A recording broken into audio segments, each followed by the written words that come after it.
कुछ कंपैरिजन जो मैंने एग्जाम के टाइम छोड़ दिए, कुछ कंपैरिजन जो आपको नीचे गिराने की कोशिश करेगा।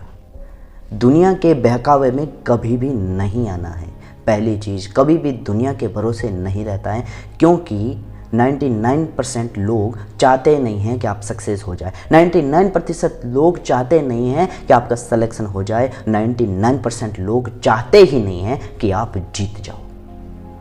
पहला कंपैरिजन जिसको आपको छोड़ना है, कभी भी अपने सेम कंपटीटर से कभी मत पूछिए कि वो कितने घंटे पढ़ता है। उससे कंपैरिजन मत करिए कि वो कितने घंटे पढ़ता है और आप कितने घंटे पढ़ते हो, क्योंकि डिमोटिवेट करने वाले लोग आपको कुछ ऐसा इतना अधिक समय बता देंगे कि हम तो 15 घंटे पढ़ते हैं, 12 से 15 घंटे पढ़ते हैं। हो सकता है कि वो 4 घंटे ही पढ़ता हो, लेकिन आप जो 10 घंटे की मेहनत कर रहे हो उसकी झूठी बात सुनकर डिमोरलाइज हो जाओगे, डिमोटिवेट हो जाओगे और तुरंत भागने की कोशिश करोगे, एक बड़ा सा रिस्क लेने की कोशिश करोगे। जो आप एक एक सीढ़ी चढ़ रहे थे, आपको लगेगा कि अब मुझे एक छलांग लगानी है। जैसे ही आप छलांग लगाओगे तुरंत गड्ढे में गिर जाओगे।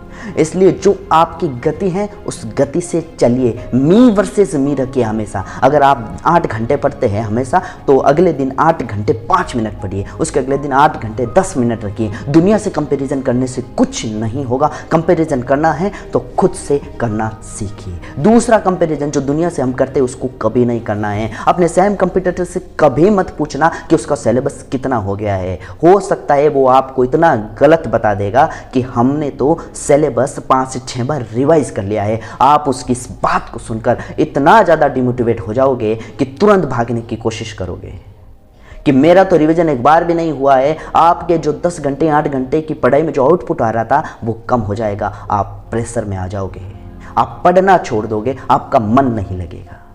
तीसरा कंपैरिजन, कभी भी अपने सेम कंपटीटर का शेड्यूल फॉलो नहीं करना है। हो सकता है उसकी आदत हो वो सुबह उठे, हो सकता है उसकी आदत हो कि रात देर तक जागे, लेकिन आपकी नेचर क्या है, आपकी बॉडी की नेचर क्या है, उस पर चलिए। आप अपना खुद का वर्जन बनिए, दूसरों के भरोसे मत चलिए, क्योंकि लोग चाहते ही नहीं हैं कि आप सक्सेस हो जाओ। लोग चाहते नहीं हैं कि आपका सिलेक्शन हो। उसके बाद कभी मत पूछिए कि वो अभी क्या पढ़ रहा है, क्या चल रहा है, कौन कौन सी बुक पढ़ी है, ये उससे कभी मत पूछिए। क्योंकि अगर सेम कंपटीटर से, एक ही एग्जाम देने वाले व्यक्ति से अगर आप इस तरह का सवाल करोगे तो वो पक्का आपको डिमोटिवेट करने की कोशिश करेगा। वो बता देगा कि मैंने कम से कम 3 से 4 ये बुक पढ़ता हूँ, और हो सकता है कि आप तो अपने नोट्स पर कॉन्फिडेंट हो। आप MCQ के जो प्लेटफॉर्म से, जिस प्लेटफॉर्म से आप MCQ कर रहे हो उस पर कॉन्फिडेंट हो, तो आपको लगेगा कि वो इतनी किताबें पढ़ रहा है तो फिर उसका सिलेक्शन हो जाएगा, मेरा नहीं होगा। ये गलत धारणा है आपकी, क्योंकि दुनिया चाहती ही नहीं है कि आपका सिलेक्शन हो। दुनिया ये चाहती है कि किसी भी तरह साम दाम दंड भेद किसी भी तरह से लगाकर आपको पीछे रखा जाए और वो आगे बढ़ जाए। आपको डिमोटिवेट करने की कोशिश करते हैं। दुनिया में सिर्फ 1% लोग वो होते हैं जो आपके संघर्ष में साथ देते हैं, और 1% लोग वो होते हैं जो हमेशा आपकी जीत से खुश होते हैं।